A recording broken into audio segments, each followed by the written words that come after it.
लक्ष द्या. पहिला प्रश्न आपण सर्वात पहिले बघू. दिशा ज्ञान चाचणी शिकत असताना सगळ्यात पहिले तुम्हाला दिशा माहित असणं गरजेचं आहे. त्या आपल्याकडे उत्तर, दक्षिण, पश्चिम, पूर्व अशा मुख्य 4 दिशा असतात आणि 4 उपदिशा असतात. त्यामध्ये आपण बघितलं की आग्नेय, ईशान्य, वायव्य आणि नैऋत्य. त्या दिशा माहित असतील तरच तुम्हाला वळता येईल. कारण की परीक्षेमध्ये दिलेला प्रश्न हा दिशा किंवा तुमची उजवी आणि डावी बाजू अशा पद्धतीने सांगितलेला असतो.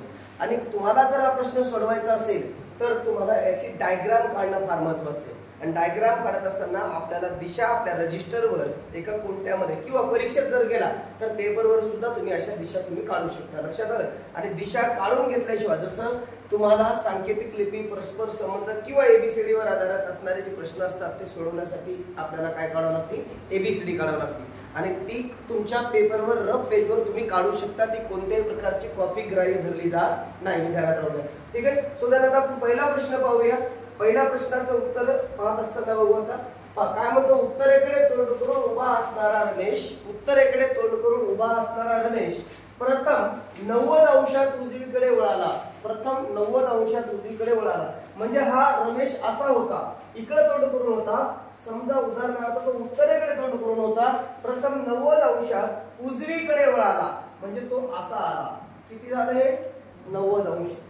त्याच्यानंतर म्हणतो वळाला व पुन्हा घड्याळाच्या काट्याच्या उलट्या दिशेने, घड्याळाच्या काट्याच्या उलट्या दिशेने 135 अंश वळाला. किती, 135 अंश. आता घड्याळाची, आता त्याची ही सरळ दिशा होती, बरोबर आहे. म्हणजे तो उत्तरेकडे होता तर तो असा झाला म्हणजे 90 अँगल मध्ये तो टर्न झाला. आता त्याला सांगितलं की उलट वळायचं, पण किती वळायचं, 135 अंश वळायचं. मग सो आता 135 होण्यासाठी काय करायला लागते, पहा. आता हे किती झालं, 90. म्हणजे इथून अजून जर तुम्ही 45 अंश वळाला तर 90 आणि 45 135 होता. म्हणजे त्याचं उत्तर येतंय वायव्य दिशा. त्याचं उत्तर काय येतंय, वायव्य दिशा.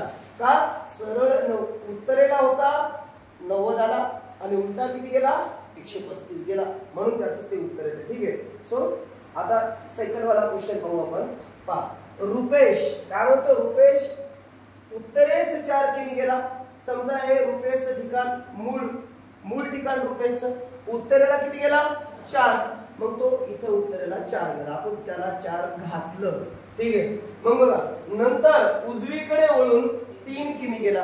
आता तो असा चालला उजवीकडे म्हणजे ही बाजू, म्हणजे इकडे किती आला रे, 3 किमी आला. उजवीकडे 3 किमी आला. त्याच्यानंतर बघा मित्रांनो, अंतर कापले, 3 किमी अंतर कापले व पुन्हा उजवीकडे वळून त्याने 8 किमी. आता उजवीकडे पुन्हा म्हणजे खाली, आता उजवीकडे खाली या 8 किमी. हे झालं 8 किमी. कमीत कमी आपल्याला एवढं तरी माहित पाहिजे, 8 हे 4 पेक्षा जास्त असते. लक्षात आलं का. पण आकृती तरी गडबड असते. कारण की आपल्याला कसं आहे, अंतर गिंतर तेवढं समजत नाही कवा. ठीक आहे. पहा मग 8 किमी अंतर कापले. पुन्हा उजवीकडे वळून त्याने 6 किमी अंतर कापले. किती, 6. आता मी असा आहे तर उजवीकडे म्हणजे कोणीकडे, इकडं किती, 6. आता 6 किमी म्हणजे या 3 पेक्षा काय असेल ते जास्त असेल. म्हणजे हे 6 किमी अंतर कापलं. किती अंतर कापलं, 6 किमी अंतर कापलं. पुढे गेले ते 6 किमी अंतर कापलं. शेवटी तो उत्तरेकडे वळाला आणि 4 किमी अंतर कापलं.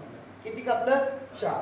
आता बघा, तो उत्तरेकडे वळाला आणि 4 किमी अंतर कापलं. मग पहा, हा त्यांचा डिस्टन्स आहे. हा काय, त्यांचा डिस्टन्स आहे. कुठल्याही पायथागोरसचा सिद्धांत वापरायची गरज नाही. कर्ण वर्ग बरोबर बाजूचा वर्गातील उंचीचा वर्ग, ते काय पायाचा वर्गातील उंचीचा वर्ग, कुठलं सूत्र वापरायची गरज नाही.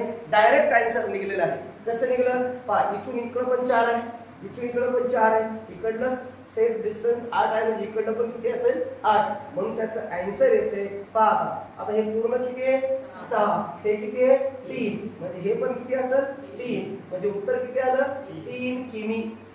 उत्तर किती आलं, 3 किमी. समजलं का. ठीक आहे.